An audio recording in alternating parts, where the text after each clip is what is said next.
잘 보셨어요?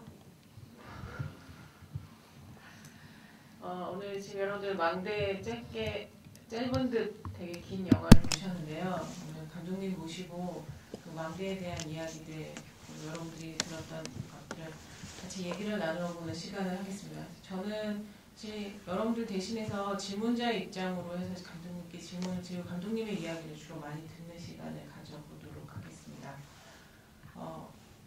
먼저 여러분들 이렇게 보셨지만 맨 마지막에 엔딩 타이틀이 올라갈 때 이 작품이 감독님의 5번째 작품이세요. 그래서 이제 이번이 망대고 그 전에 2010년도에 그 시티 오브 크레인이라는 작품이 있고 그 다음에 사실 그 전에 로망스, 그 다음에 그 전에 나비라고 감독님의 엄청난 명성과 더불어 센세이션을 일으켰던 작품, 디지털 영화로 저희 한국에 처음 소개를 되었던 작품도 있었고요. 그래서 총 5편의 작품들이 있었는데 그 전의 작품들보다 사실은 이 작품을 보면서 제가 이 준비를 하는 과정에서 감독님과 잠깐 로비에서도 얘기를 했지만 시티 오브 크레인이라는 영화는 극영화에서 한 인물을 찾아가는 과정을 찾았는데요. 거기서 인천의 송도 지역에서 그 재개발되는 공간의 배경을 이렇게 그 재개발의 풍경, 크레인과 포크레인과 아파트와 집다만 이런 풍경들을 훅 불러오셨어요. 그래서 그렇게 불러오신 이 작품과 더불어서 이 망대로 넘어가게 되는데요. 저는 약간 감독님께 이 망대와 시티 오브 크레인에서 어쨌든 감독님께서 어떤 매혹의 지점 내지는 관심을 가지고 계신 지점이 있는 것 같아요. 그래서 그런 부분들을 그 연관관계에서부터 시작해서 한번 얘기를 들어보고 싶습니다. 이제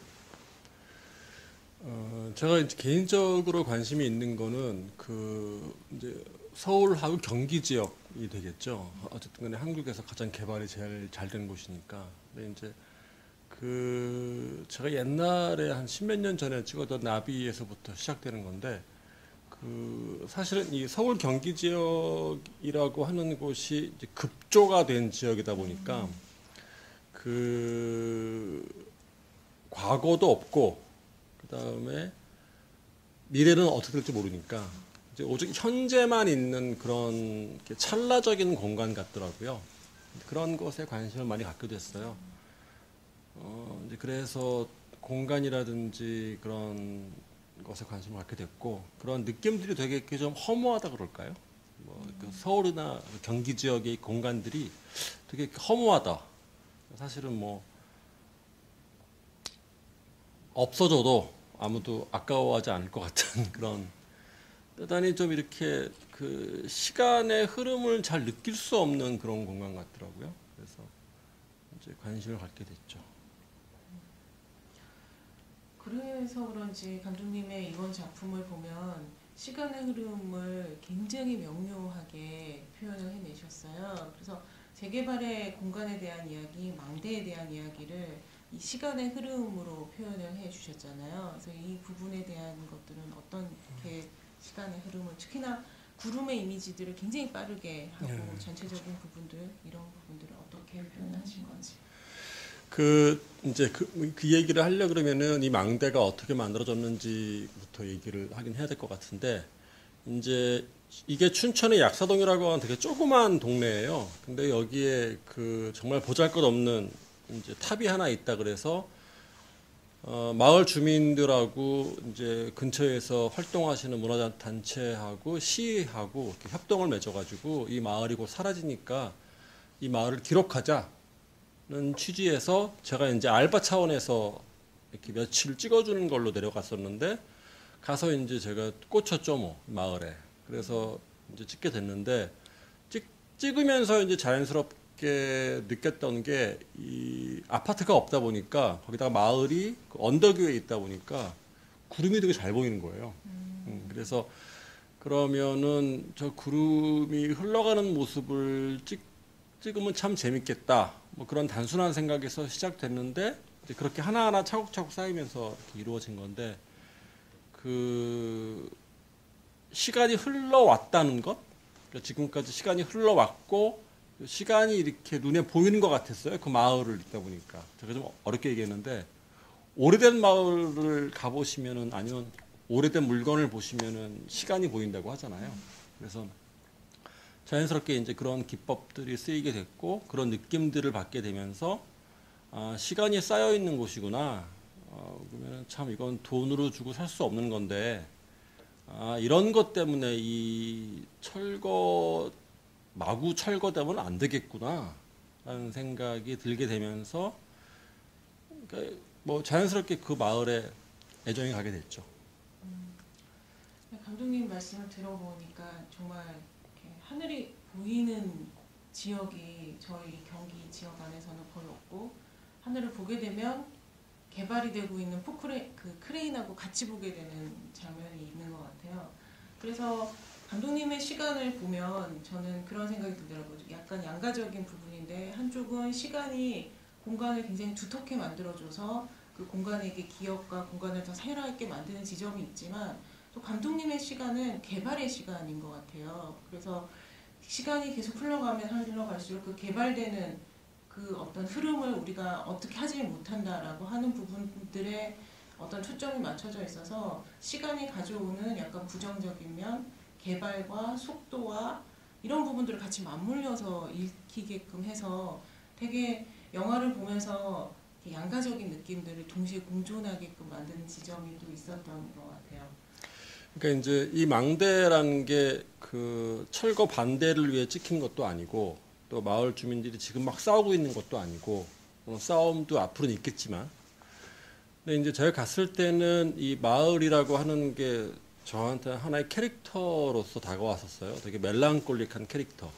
그러니까 자신의 죽음을 앞두고 있는 좀 멜랑콜릭한 그러니까 그런 면을 느꼈고 그런 면을 영화적으로 어떻게 담아낼 것인가가 이제 저는 개인적으로 재미있었죠. 그러다 보니까 멜랑콜릭하다, 뭐 죽음, 이제 그렇게 이미지들이 연상되면서 이제 결국은 시간에 저항할 수 없잖아요. 그다음에 이제 또 하나는 그 맨 끝에 이렇게 아줌마가 나오는데 할머님이 나오시는데 그 할머님이 정말 이렇게 아파트를 좋아하시더라고요. 물론 모든 우리 어머님들이 아파트를 좋아하시지만 어쨌든 그런 욕망이 사실은 뭐 시간이고 뭐 역사고 그런 거를 다 이렇게 압도하는 것 같았어요. 그래서 이제 그런 게 이렇게 맞물리면서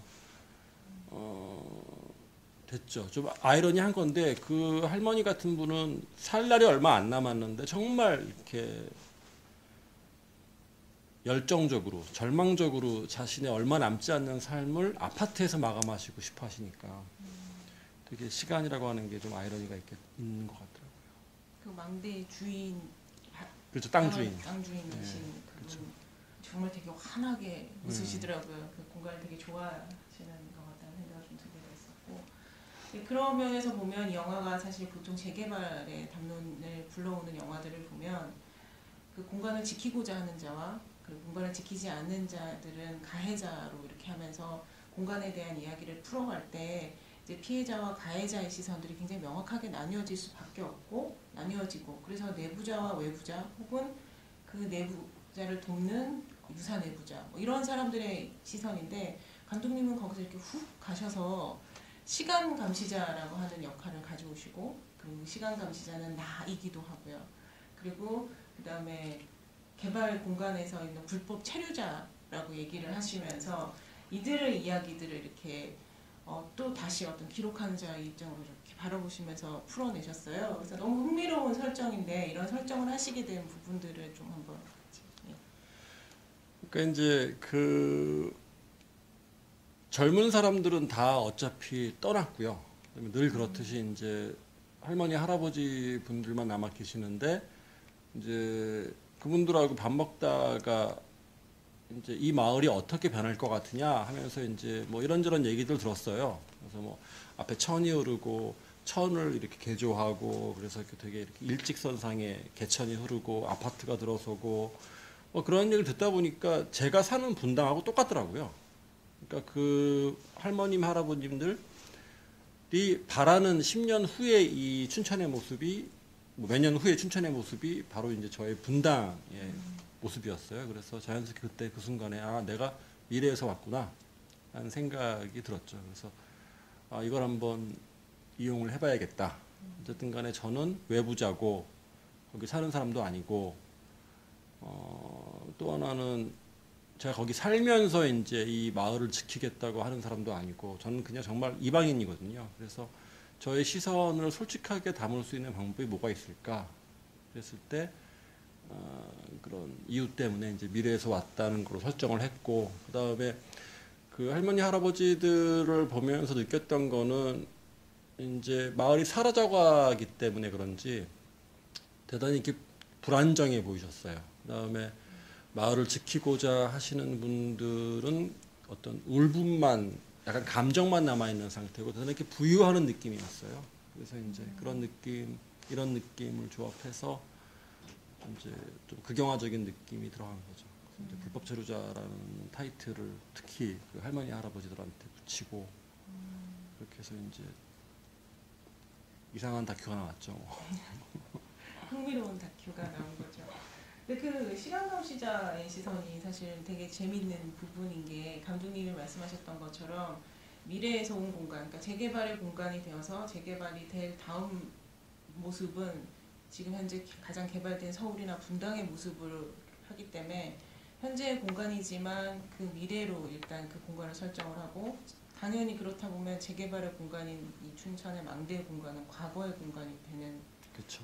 상황이 되어서 시간 설정이 이제 그렇게 되는데 거기서 이제 시간 감시자인 나의 시선이라고 하는 것이 굉장히 흥미로운 지점인 것 같아요. 감독님 말씀대로 외부의 시선이기도 한데 또 나의 시선이기도 하고요. 그리고 나는 시간 감시자다라고 얘기를 하시고 난 그 영화에서 자막으로 자막화된 나레이션이죠.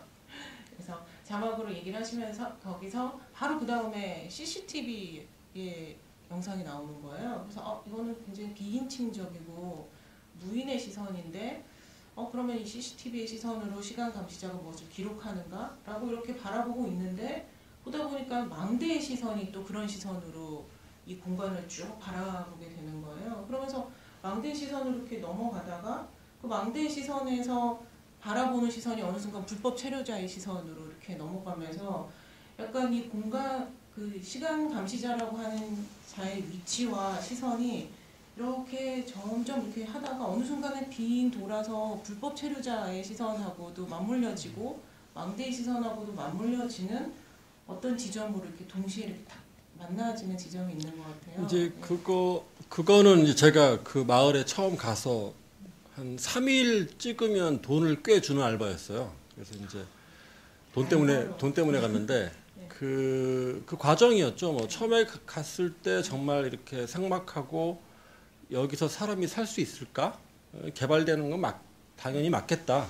그럴 수밖에 없겠다. 그다음에 저게 무슨 100년 된 탑이야. 저거 뭐 다 콘크리트로 발라놨는데 도대체 이걸 왜 기록하려고 하는 거지? 뭐 그런 되게 회의적이었어요. 근데 하루 이틀 지나게 되고 그 정말 볼품없는 망대에 올라가서 밑을 바라보게 되면서 그 마을을 이렇게 뭐 속된 말로 하면 사랑하게 되는 과정이 이제 제가 이 극적인 어떤 시선이 바뀌는 부분하고 맞닿아 있는 것 같아요. 저도 처음에 이렇게 정말 이렇게 차가운 시선으로 그 마을을 바라봤고, 당연히 그 마을은 없어져야 되는 마을로 생각을 했고, 근데 이제 지나다 보니까 그 마을의 아름다운 면들을 보게 됐고, 그리고 이제 뭐 이렇게 뭐 그런 과정이죠, 뭐. 네, 감독님은 시간 감시자에서 불법 체류자가 되신 거죠. 그렇죠, 그렇게 되는 거죠. 그리고 또 저희가 이 시간은 주로 제가 질문을 좀 많이 하고 그다음에 여러분들이 공부 좀 풀고 난 다음에 여러분들의 느낌을 같이 듣는 시간으로 많이 가져가서 주로 제가 질문을 많이 하면서 감독님과 얘기를 풀어가도록 하겠습니다. 근데 감독님 이제 그렇게 하면서 불법 체류자의 이야기를 하면서 망대의 사람들 얘기를 하고 그리고 난 다음에 아이의 꿈에 대한 얘기를 하셨잖아요. 근데 그 아이의 이야기는 이제 그 인터뷰하셨던 이태광 화가님의 말씀을 이제 빌려 오셔서 그렇죠. 지상낙원이라고 하는 그렇죠. 어떤 느낌들에서 나오셔서 감독님께서 전체 이 아이의 꿈에 대한 이 장면에 대해서 다시 한번 이렇게 소환해 내셔서 맨 마지막에 그렇게 클로징을 하신 부분이 저는 이제 감독님이 이 공간에 대해서나 전체적으로 이렇게 바라보시고 있는 뉘앙스라고 해야 되나 분위기 같은 것들이 어떤 식으로 조절이 되지 않았을까라는 생각이 좀 드는 부분인데. 그러니까 어쨌든지 간에 망대라고 하는 것, 그러니까 이 영화 속에서 보여주는 망대, 골목길, 시간, 더 이상 이렇게 현실감이 없는 것 같아요. 그러니까 현실적으로는 살기 힘들고 불편하고 어쨌든 간에 그렇다 보니까 되게 아까도 말씀드렸지만 멜랑콜릭한 외부자의 시선, 어떤 그런 좀 그렇죠. 그러니까 그 살아본 사람들은 그렇게 얘기하겠죠. 네가 한번 살아봐라 거기 좋은가. 근데 어쨌든지 간에 외부자의 시선에서 좀 럭셔리한 거죠. 이렇게 좀 근데 거기서 뭐 사는 게 아니니까 결국은 이제 중간에 그 화가 인터뷰 중에 쓸모없기 때문에 예술품 같다고 얘기했는데 그러니까 저한테는 어느 순간 이제 망대가 하나 예술품처럼 정리가 된 거죠. 하나의 판타지, 그림, 예술품, 현실과 무관한 그러다 보니까 이제 어떤 한 아이의 꿈이라든지 하나의 노스탈직한 그런 추억으로 끝낼 수밖에 없는 전 나름대로 좀 비극적이라고 봤어요. 어쨌든 그렇죠. 그렇군요. 저는 사실 그 두 가지 질문이 감독님 말씀을 들으면서 동시에 또 떠오르는데 그러니까 굉장히 감독님이 디스토피아적으로 첫 번째 장면이 거의 지금 블레이드 러너의 오프닝을 연상시킬 정도로 굉장히 디스토피아적으로 시작돼서 약간의 매춘의 공간이기도 한 듯한 굉장히 빛바랜 공간들인데 그게 미래의 공간으로 나오고 시종일관 사실은 굉장히 그 공간을 담아내시는 방법은 어떤 감정적인 그 수식어가 없는 상태로 담아내셨지만 깔려있는 음악들은 굉장히 저희들로 하여금 멜랑콜리한 혹은 아련함 이런 느낌들을 계속 불러내고 계시는데 그 아이의 장면에 가서 그렇게 나오셨을 때는 감독님의 전체적인 비전은 되게 디스토피아적으로 영화에서 보이는데 그 아이의 이야기들에서는 저는 어떤 희망을 보고 있다고 생각을 했었거든요. 근데 그 부분에서 감독님께서 지금 말씀하셨던 것처럼 오히려 낭만성이라고 얘기하는 노스텔지아를 얘기를 해주셔서 의문이 좀 풀리기도 하고 동시에 감독님께서 이제 인터뷰를 쭉 하실 때 그 불법 체류자들이라고 하셔서 거기 공간에 살고 있는 나이 드신 노인분들과 동시에 예술가들을 쭉 하셨어요. 첫 번째로 했던 두 번째의 댄서에서부터 시작해서 화가, 미술가, 그쵸, 화가와 작가와 시인들을 이제 그 10명의 인터뷰들 중에서 참 많이 포진을 하고 계셔서 그들과 지금 감독님과의 위치나 입장이나 혹은 그들을 선택하신 부분이 어떤 부분인지 좀 더 궁금해지는 것 같아요. 그러니까 이제 그 철거되는 마을 원래 그 원주민들은 영화 속에서 딱 두 분이 정반대 부류로 나오거든요. 한 분은 이제 기대 슈퍼. 그분은 완강하게 난 철거되면 뭐 죽는 한이 있고 뭐 할머니 한 분 더 계시지만 어쨌든 간에 철거되더라도 죽어서 나가겠다. 난 여기가 좋다. 한 분이 한 축이 있고 한 축은 이제 아파트로 가겠다. 한 축이 있는데 이제 정말 살고 계신 분들의 원초적인 의견들이고 그 외에 예술가들 저를 포함해서 거기에 별로 이렇게 살고 있는 건 아니거든요. 추억만 공유할 뿐이지. 근데 이제 그분들이야말로 이렇게 불법 체류자처럼 이렇게 붕 떠 있는 상태에서 마을을 하나의 작품으로 관조하고 있는 분들이었어요. 그분들이 이제 막 열을 내셔서 철거되면 안 되고 이 마을은 남아야 된다. 가치가 이렇다고 설명을 하는데 그 시선이 저희 시선이기도 하지만 동시에 좀 뭐라 그럴까 좀 이렇게 전혀 현실에 변화를 줄 것 같지 않은 그런 좀 붕 떠 있는 정말 불법 체류자 같은 이제 그런 시선이다 보니까 제가 또 관심이 가게 되고 또 그런 분들만 이 사라질 마을에 대해서 안타까워하고 이제 그런 것들이 우리가 이렇게 그 시간을 바라보는 관점인 것 같아요. 그러니까 이제 뭐 다큐에는 그런 게 잘 안 나와 있지만 어쨌든 개인적인 생각에는 우리가 시간을 바라보는 관점이 되게 시간은 사치다라고 생각하는 것 같아요.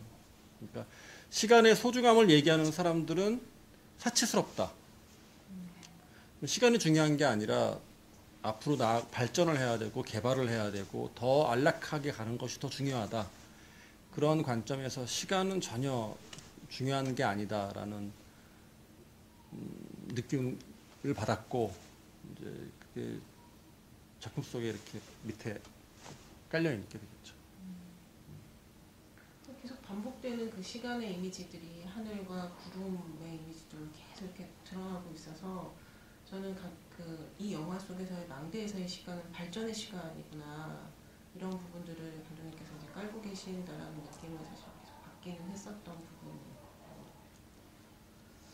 되게 이야기를 들으면서 아까도 잠깐 얘기했지만 감독님께서 이미지와 사운드를 사용하는 방식도 사실은 되게 흥미로운 지점이었던 것 같아요. 그래서 이미지 같은 경우는 어떤 공간을 담아낼 때 이미지와 사운드와 그리고 이미지화된 자막과 이들의 관계들을 감독님께서는 보통은 어느 한쪽 이미지와 사운드면 서로가 서로 종속하는 관계라면 이미지와 사운드와 그리고 자막까지도 하면 이들이 다 독자적인 역할들을 하고 있는 게 이 작품에서의 가장 흥미로운 지점이고 이 독자적인 것들이 사실 또 융합이 돼서 하나의 상상의 공간을 만들어내면서 이야기를 끌어가고 있잖아요. 그래서 감독님께서 이렇게 설정하신 부분들도 같이 한번 얘기를 좀 들려주시면. 그렇죠. 지금 되게 좋은 말씀 해주셨는데 저는 영화 속에 나오는 이렇게 포장된 저 마을과 망대라는 거는 또 다른 제3의 세계인 것 같아요. 저 실제 망대랑 상관이 없는. 그러니까 어떤 면에서는 제가 창조해낸 공간일 수도 있죠. 카메라라는 매체를 통해서 이제 카메라, 음악, 기법, 어쨌든 저만의 시선을 통해서 만들어낸 또 다른 공간이에요. 그러니까 뭐라 그럴까요? 이 작품을 제가 만들었던 근본적인 원인은, 그러니까 근본적인 어떤 저의 목적은 저걸 통해서 망대가 사라지지 않기를 바란다라는 것보단 내 시선으로 내가 봤던 그 순간의 시간을 봉인하겠다. 이렇게 딱 너무 좋았기 때문에 그 시간을 내 그릇에 담아서 이렇게 딱 보겠다, 나 혼자 즐기겠다. 결과적으로 이렇게 소수의 여러분들하고도 같이 즐기는 거지만 그런 뜻이 있죠. 그게 솔직한 제 목적이었고 이제 그렇기 때문에 음악도 희종일관 나오고 너무 음악이 많지 않느냐, 너무 이렇게 나이브한 거 아니냐, 자막은 또 왜 나오냐, 말이 많은데 어쨌든 그런 측면 때문에 어쨌든 간에 저만의 그 세계를 만든 거라고도 볼 수 있고, 그다음에 자막 같은 경우에는 뭐라 그럴까요? 제3의 시선이 들어오지 않기를 바랬어요. 그게 뭐냐면은 제 개인적인 생각의 나레이션과 자막의 차이점은 나레이션은 누군가가 읽어주잖아요. 그러면 이제 부지불식간에 그 읽어주는 사람의 시선이 들어오는 것 같아요. 그래서 온전한 저만의 시선 또는 이제 그걸 바라보는 관객의 시선, 잘 이해가 안 되시겠지만 어쨌든 나레이션을 쓰는 순간 그 나레이션을 읽는 사람의 시선이 또 들어오기 때문에 이제 어쨌든 간에 보시기에는 좀 지루하게끔 설정이 돼 있죠. 지루하다기보다는 되게 거기서 나오는 새로움들이 있는데 지루하다고 얘기를 감독님이 하시는 부분은 오히려 반복해서 나오는 것 같아요.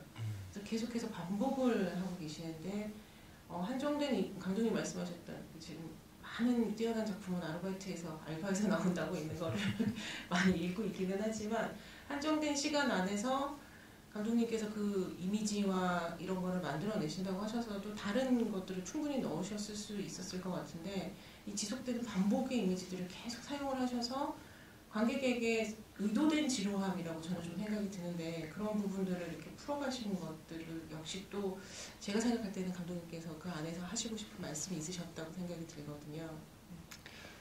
이제 이렇게 쉽게 얘기를 하면은 만약에 KBS나 MBC나 SBS에서 좀 돈을 들여서 특집으로 저 망대를 만들었더라면은 뭐 다양한 자료 화면과 또 다양한 갈등과 그런 것들이 들어가 있겠죠. 그리고 꽤 비싼 배우들이 나레이션을 하면서 이렇게 재밌게 끌고 갈 수 있었을 텐데 이제 그런 거는 의도적으로 다 뺀 거죠. 특히 뭐 자료 화면도 뺐고.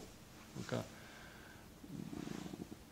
어쨌든 목적은 제가 느꼈던 그 망대라는 마을의 그 감성을 스크린에 온전하게 담아내는 게 저의 가장 큰 목적이었어요. 그러니까 정보 전달보다는 감성적인 전달이 가장 중심이었고, 뭐 그러다 보니 저 망대가 깨지는 것도 아니고 무너지는 것도 아니고 뭐 포크레인이 와서 박살내는 것도 아니고 재미는 없죠. 뭐.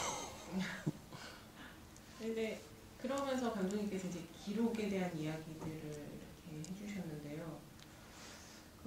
그 시간 감시자의 그런 기록들과 더불어서 감독님께서 이렇게 쭉 그 정보 전달보다는 감성적인 전달을 하고 싶었다라고 얘기를 해주시고 어떤 기록에 대한 얘기를 하면서 이제 감독님의 기록을 하고 싶었다, 나의 기록을 하고 싶었고 나의 감성을 얘기를 했다. 우리가 이제 흔히 얘기하는 어떤 지각적인 차원에서 얘기를 하셨다라고 하시면서 이제 마지막에 가셔서는 그 망대, 지워질 망대를 기록하는 카메라를 그러니까 카메라를 든 망대의 사람들이 있고 그 망대의 사람들을 또 기록을 하셨잖아요.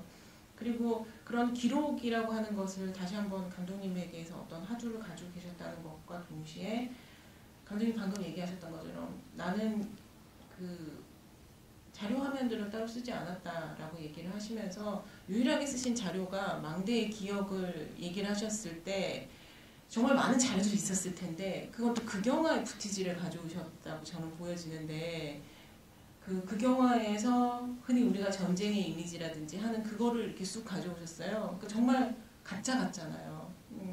그런 부분들은 또 왜 그렇게 하셨을까? 예.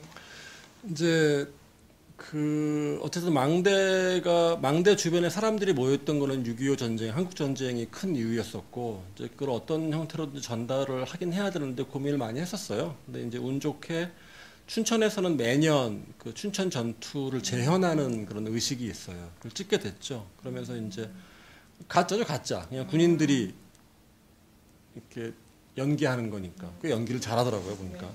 막 피도 흘리고. 무슨 대령이 연출했다 그러는데 꽤 잘했던 것 같아요. 근데 그걸 담아내면서 이거를 가지고 6.25 한국 전쟁 얘기를 해야 되겠다라는 생각이 들었어요. 어쨌든 간에 그거는 관광객을 위한 쇼니까.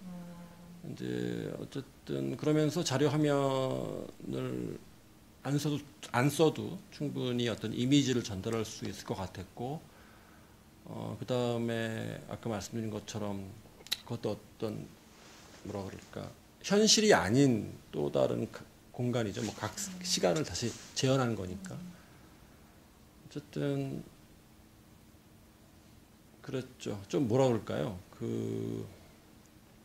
만약에 진짜 그 자료 화면, 진짜 6.25 화면이 들어오고 뭐 진짜 옛날의 망대 화면이 보였더라면 어땠을까 생각을 해보는데 이 작품에서 과거의 시간이라고 하는 거는 좀 어렵게 말하면은 좀 뭐라 그럴까 지금의 망대를 구성하는데 어쩌면은 별 중요하지 않다라는 의미도 있거든요. 그러니까 되게 좀 역설적이기도 한데 어쨌든지 간에 그 현재의 망대, 그러니까 춘천 사람들, 그 망대 춘천 사람들이 그 생각하는 시간, 제가 좀 말을 돌려서 얘기했는데 어떤 그 쇼를 보면서 느낀 거는 참 저 사람들이 시간을 가짜게 여기는구나 하는 걸 느꼈어요. 그러니까 그 과거의 전투를 재현하는 모습이 정말 진지하다거나 성스럽다거나 그런 느낌이 아니라 정말 이렇게 쇼 같은 느낌? 그러니까 뭐 그런 느낌 때문이기도 하고 어쨌든지 간에 이 춘천 망대에 관련된 사람들에게 있어서 시간이란 좀 부질없다 뭐 그런 느낌들 때문에 이제 더욱더 자료 화면 같은 것들을 안 썼죠. 이해되시나요? 얘기를 들으면서 들을수록 이렇게 되게 어떤 춘천의 망대의 공간이라고 하는 것을 정말 되게 아주 심플하게 SF 영화, 그러니까 심플하다는 얘기보다는 굉장히 잘 짜여지게 아주 단정하게 만들어진 것 같은데 그 안에 감독님이 엄청난 철학이 들어있구나라는 것을 계속해서 이렇게 마주하게 되는 지점인 것 같아요. 여러분들에게 저는 감독님하고 사실은 하고 싶은 얘기가 되게 많은데 그리고 방금도 또 얘기하신 어떤 시간의 개념에 대한 얘기도 좀 얘기를 해보고 싶지만 이렇게 될수록 망대의 작품을 관객과 점점 괴리시키는 역할을 제가 하고 있는 것 같다는 생각이 들어서 관객석에서 이제 이 작품을 보시고 궁금하셨던 점이나 혹은 보신 느낌들에 대한 것들도 같이 나눌 수 있는 시간을 가지겠습니다. 그래서 얘기를 해주시면 거기에 맞춰서 또 감독님의 얘기와 이야기를 다 들어보도록 할게요. 먼저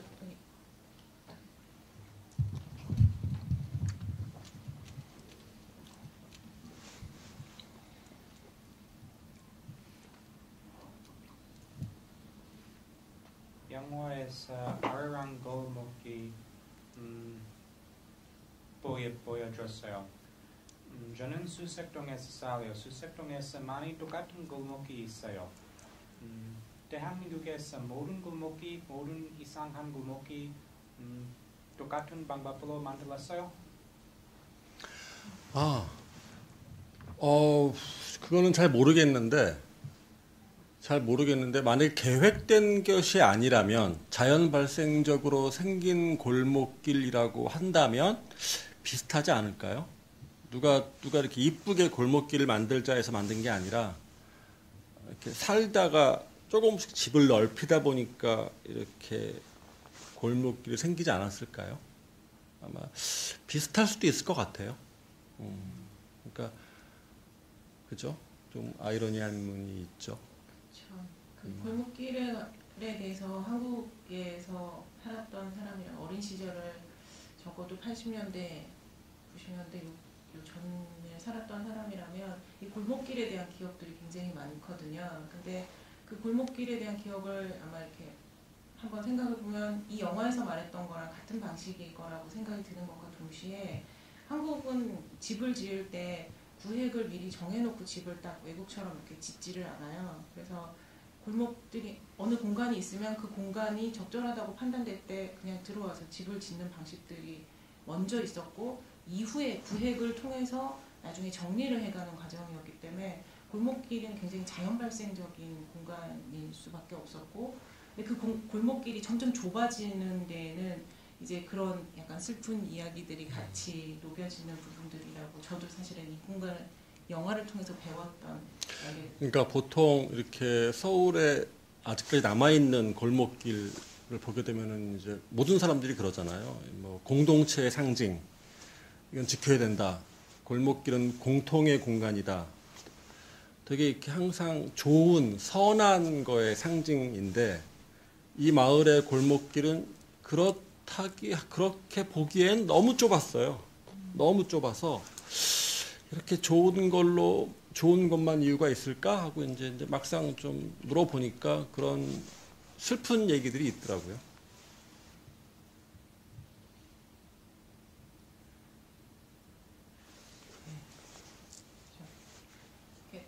인간이 갖고 있는 욕망이기도 하지만 또 현상으로는 저희한테는 또 기억, 추억이고 이게 감독님이 망대에 가지고 있는 이 복합적인 감정들하고도 사실은 엮여지는 부분인 것 같아요. 근데 골목의 이미지가 실제로는 굉장히 그냥 골목을 또 다른 건물처럼 이렇게 보여주시는 게 아니라 감독님께서 그 골목을 직접 가시잖아요. 그래서 한 번은 막 미끄러지면서 힘들게 가는 사람이 뒤따라서 한 번 가시고 한 번은 카메라를 앞에다 대고 직접 그래서 다른 공간은 되게 관망하거나 바라보는 시선들이 있다면 이 골목길에는 감독님이 굉장히 체험적인 방식으로 이렇게 가셨어요. 그래서 근데 그 골목길을 나중에 이렇게 약간 반전처럼 이 골목길은 굉장히 어떤 욕망으로 만들어진 공간이다 이렇게 말씀을 하는 이 장면 안에서 되게 좀 아프면서도 아련한 듯한 그리고 마치 그곳을 걸어보는 듯한 그래서 감독님께서 다른 장면하고 달리 그 아리랑 골목길과 거기 망대 그 특정 골목의 장면 한 2장면 정도는 그렇게 뽑아내셨는데 예. 이제 어쨌든지 간에 이 다큐를 떠나서 이 영화의 주인공은 망대고 이제 서브 주인공은 망대 마을인데 어쨌든 그 두 캐릭터가 살아가는 방식이 영화잖아요. 근데 이제 어쨌든 골목길은 이 서브 캐릭터의 아픔을 보여주는 것 같더라고요. 그래서 흥미롭게 보여드리려고 애를 썼었죠. 자, 또 계속해서 질문 받도록 하겠습니다. 네. 예.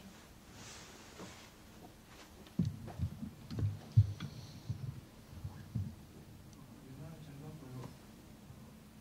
근데 제가 영화를 보면서 가장 이게 좀 의아스러웠던 게 뭐냐면 아까 감독님께서 이야기하다시피 이게 무슨 일제시대부터 만든 건물이냐고 그렇게 했지 않습니까? 제가 막물을 볼 때마다 저도 이게 일제시대부터 만든 건물은 도저히 아닌 것 같고 중간에 이게 어떻게 뭐 수리를 했든지 리모델링이 됐든지 그렇게 오래된 건물은 아닌 것 같다는 데 있지 않습니까? 도대체 이 건물의 정체가 뭐지 하면서 있지 않습니까? 그게 좀 아쉽던 게 뭐냐면 차라리 건물 등본을 해가지고 이게 몇 년도에 해가지고 그렇게 좀 자세하게 공무원 나가지고 이 건물은 솔직히 뭐 이런 용도로 했는데 그냥 일제시대부터 시간의 흐름을 나타내려고 화면 속에 나타나는 것 같은데 뭔가 그렇게 오래된 것 같지 않은데 저걸 왜 보여줄까 하면서 좀 예쁘게 찍으셨 저게 몇 년도에 도대체 만들어졌지 그게 좀 근본적인 이제 의문이 들었습니다.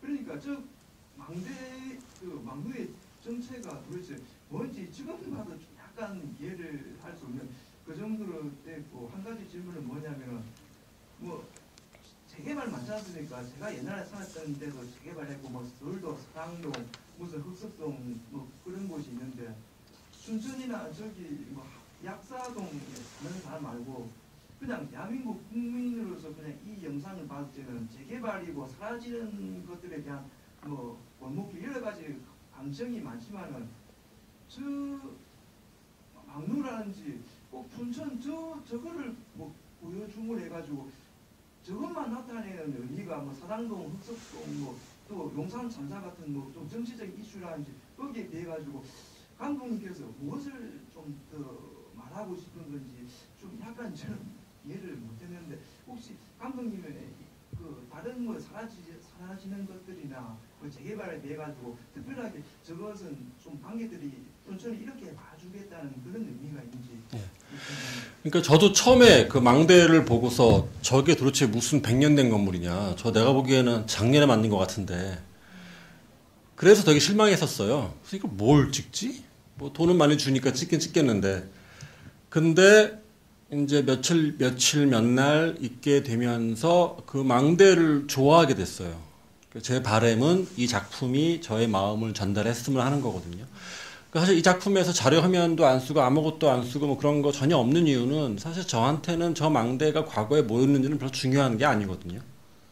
물론 이제 남아있는 기록과 증언에 의하면 이제 일제시대 때는 화재 감시용으로 당연히 뭐 지금 모습하고는 다르겠죠. 그 다음에 전쟁 직후에는 이제 교도소를 감시하는 망루탑이었고, 뭐 그렇게 이제 정체성은 계속 바뀌어 왔지만 그 어떤 모습이었는지 별로 저도 관심이 없었어요. 그냥 지금 모습 처음에 제가 실망했는데 왜 내가 저 망대를 좋아하게 됐지가 중요했던 거였죠. 그게 제 바람으로 작품 속에 남아있기를 바랬고, 제가 카메라를 하늘에 띄워서 봤을 때 또 그 망대를 지나갈 때 그 망대에서 춘천 요 작은 마을을 바라봤을 때 그 따스한 느낌들이 좋았어요. 그래서 어느 순간에는 제가 처음에 그 정말 볼품없고 정말 쭉 삐져나온 것 같은 그런 건물에 대한 인식이 사라지고 어느 순간은 이렇게 사람처럼 느껴지더라고요. 그런 느낌이 작품 속에 나오기를 그런 이제 바랬고 그런 의도였었고, 그 다음에 그 이제 철거 말씀하셨는데 그 한 가지 이 볼품없는 이 영화가 현실에 작은 변화를 준 거는 원래 저 망대가 올해 철거돼야 되거든요. 근데 이제 이 영화 덕분에 그 철거가 한 3년 미뤄졌어요. 그리고 지금 관광지화가 됐습니다. 그래서 원래는 저기가 말도 안 되는 민방위 뭐 건물이라 그래서 이제 출입 금지 건물이었는데 지금은 이렇게 춘천시에서 관광지로 만들었더라고요. 실수가 나왔는데 그래서 이렇게 사람들이 올라가서 본대요. 어쨌든 어떤 그런 목적의식을 가지고 만든 건 아니지만 어쨌든 간에 저는 저 마을을 좋아했고 저 망대를 좋아했고 제 좋아하는 감정이 보는 사람들에게 전달이 된다면 그리고 하나의 살아있는 것처럼 전달이 되면 쉽게 죽이지를 못하지 않을까요? 어쨌든 그런 의미가 있는 거죠. 그러니까 무엇인가 얘기를 하거나 설득을 하는 방식은 되게 다양한 방식이 있는 것 같아요. 근데 어떤 강한 주장을 통해서 이것은 이렇다라고 하면서 주장하고 외치고 또 싸움을 보여주고 하는 방식도 있다면 내가 너무 좋아하는 공간에 대해서 내가 좋아하는 것을 주목하게 만드는 것. 그렇게 해서 내가 주목하는 것처럼 옆에 있는 사람들도 주목하게 만들어서 그것을 같이 좋아하게 만듦으로 인해서 또 살려내는 방식은 또 다른 방식의 정치일 수 있고 또 다른 방식의 설득의 방식일 수도 있다고 저는 생각이 드는 부분이고 망대가 가지고 있는 힘이 사실은 그런 부분인 것 같아요. 그러니까 늘 춘천에 가면 닭갈비를 먹고 춘천의 그 소양강 때문에 이렇게 구경을 하고 그런데 영화를 보고 난 다음에는 나도 춘천에 가면 망대 저기를 한번 보고 싶구나. 왜냐면 저기가 있는지도 몰랐지만 이제 시선을 가지게 되었구나라고 하는데 감독님은 그런 시선을 저희에게 주신 거고 그게 어쨌든 읽혔기 때문에 또 다른 방식의 이제 그 망대를 하나의 유기체로 아니면 사랑으로 이렇게 살려내서 하는 방법을 그렇게 가지 않았을까라고 또 생각을 하게 됩니다. 계속해서 질문 한두 분 정도 더 받도록 하겠습니다. 네, 저기.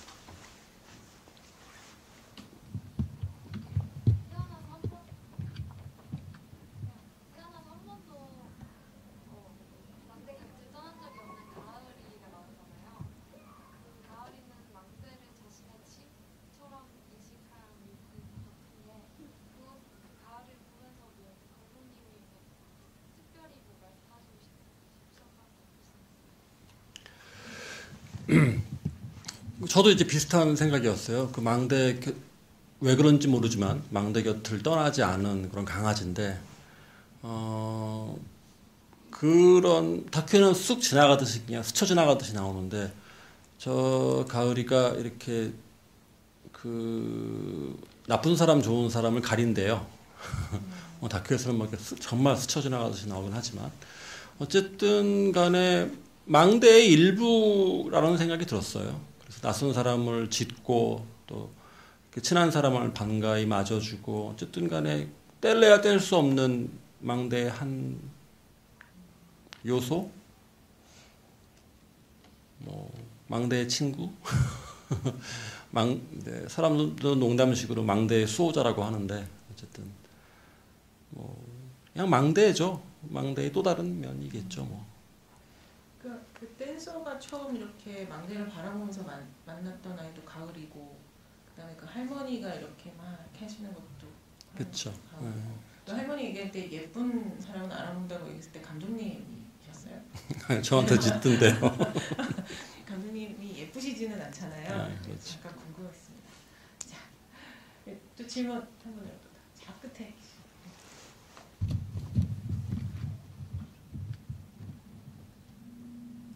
촬영 방법을 정하시고 난 다음에 실제 촬영 진행하실 때 뭐 소요 기간이랑 그다음에 이제 뭐 어떤 식으로 현장에서 이제 분명 연출도 하셨었던 분이신데 어떤 식으로 현장을 담을 거를 좀 중심에 두셨는지 무엇을 더 중심에 두고 촬영을 하셨고 어느 정도 기간이 소요되셨는지 스텝 구성 포함해서 예. 스텝은 저와 카메라맨과 조감독 3명이었고요. 그 다음에 촬영 기간은 여름에 한 달, 그 다음에 겨울에 한 달, 중간에 조금씩 이제 왔다 갔다 했던 거. 그러니까 전체 기간은 한 1년 가까이 되는데 실제 촬영한 기간은 뭐 한 2달 정도 것 같아요. 그 다음에 이제 카메라 되게 저예산이에요. 뭐 잘 보시면 아시겠지만. 근데 이제 카메라 기종도 GH2라고 파나소닉에서 나온 그런 거를 썼었고, 되게 뭐 지금 중고나라에서 한 70만 원 살걸요. 이제 그런 아주 싸고 질 좋은 옛날 카메라를 썼었고, 그 다음에 이제 시간의 흐름을 보여주기 위해서 타임랩스하는 기법을 쓰기로, 대단히 이제 고전적인 기법입니다. 타임랩스라고 하는 거는 여러분들도 조금만 하면 다 하실 수 있는 대단히 쉽고 대중적인 기법이기도 한데, 저는 이 기법이 영화의 가장 또 영화적인 기법이라고 생각을 했어요. 시간의 흐름을 보여줄 수 있는. 그래서 이제 그런 대단히 싸고 질 좋은 카메라와 저희한테는 많은 시간, 그다음에 이런 단촐한 스텝, 그다음에 다행스럽게 이제 멋지게 불어준 구름, 이런 게 자산이 돼서 찍었고, 그다음에 뭐라 그럴까요? 저는 개인적으로 약간 좀 어려운 얘기일 수도 있는데, 저는 순수히 관찰로 만들어지는 다큐를 별로 좋아하진 않아요. 그러니까 저한테는 다큐도 국영화와 마찬가지로 대단히 이렇게 세밀하게 구축되는 거라고 생각이 들고, 그러다 보니까 이제 제가 원했던 방식으로 찍은 것 같아요. 그러니까 물론 인터뷰를 제가 원했던 방식으로 끌어놨다는 것이 아니라, 제 머릿속에서는 이러이러한 형태의 영화가 될 것이다라고 시나리오가 있었고, 거기에 맞춰서 장면들을 이제 하나하나 컬렉팅 한 거죠. 그런 것 같습니다. 더 궁금하신 게 있으신가요? 그 다음에 이제 유일하게 럭셔리한 거는 항공 촬영이었는데, 항공 촬영은 한 3일 정도 찍었고, 그렇습니다. 어쨌든 간에 제가 이걸 혹시 여기 영화 하시는 분이 계시다면 말씀드리고 싶은 거는, 지금 현재 우리가 가지고 있는 아마추어적인 장비로도 자신이 원한다면, 시간만 있다면 얼마든지 재미있는 영상들을 찍어낼 수 있는 것 같더라고요. 그래서 그런 가능성들을 이 다큐를 통해서 좀 보셨으면 하는 것도 있고요. 그 다음에 여기 중간중간에 나왔던 무슨 효과들이 있잖아요. 눈도 오고 비도 오고 전부 이제 컴퓨터 그래픽인데,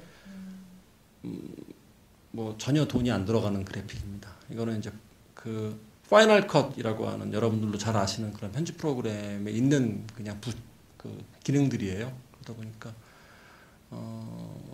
되게 저렴한 영화, 하지만 뭐 인건비를 계산하면 되게 비싼 영화죠. 그러니까 어쨌든지 간에 제작비 자체는 대단히 저렴하고 장비도 단순했고, 장비를 다시 말씀드리면 GH2라고 하는 카메라, 파나소닉,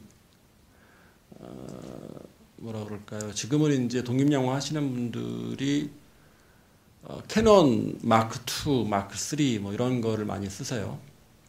이런 거는 뭐 하여튼 대충 다 갖추면 1,000만 원 가까이 되는 비싼 카메라들인데, 이 GH2는 뭐 정말 얼마 안 하는 카메라였어요.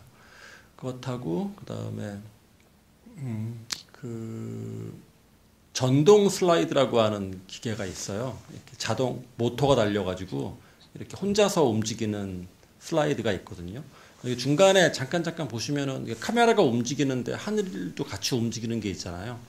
그거는 전동 슬라이드하고 타임랩스를 같이 쓰고, 이거는 뭐 유튜브 보시면은 카메라 좋아하시는 아마추어 분들이 장난삼아 찍는 그런 기법인데, 그것도 활용을 했고, 어쨌든 되게 그냥 홈메이드 영화죠.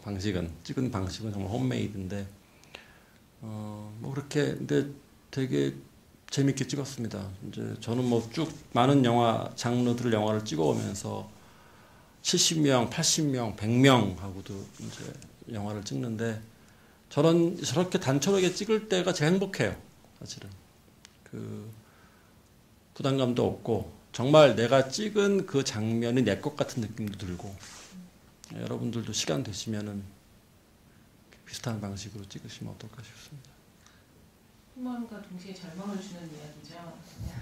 자, 이렇게 기술이 중요한 게 아니에요. 우리 다 있는 아마추어예요 라고 하면서 이런 작품을 내기는 쉽지는 않잖아요. 그래서 이 동시에 여러분들 병주고 약주고를 이렇게 싹 해서 어쨌든 우리도 해볼 수는 있다라는 얘기를 이렇게 감독님께서 훈훈하게 정리를 해주신 것 같아요. 더 궁금하신 사항들이 또 있으신다고 한다면 저희가 사실 망대가 60분인데 GB를 60분을 넘겼어요. 그래서 영화보다 더 긴 GB를 계속 이렇게 하려고 하면 끝없이 얘기를 할 수 있을 것 같은데 정말 궁금해하신 분들은 또 감독님이랑 나가실 때 또 얘기를 더 드릴 수 있을 것 같고요. 오늘의 그 GB는 여기서 마치도록 하겠습니다. 네, 감사합니다. 네, 네, 감사합니다. 예, 감사합니다.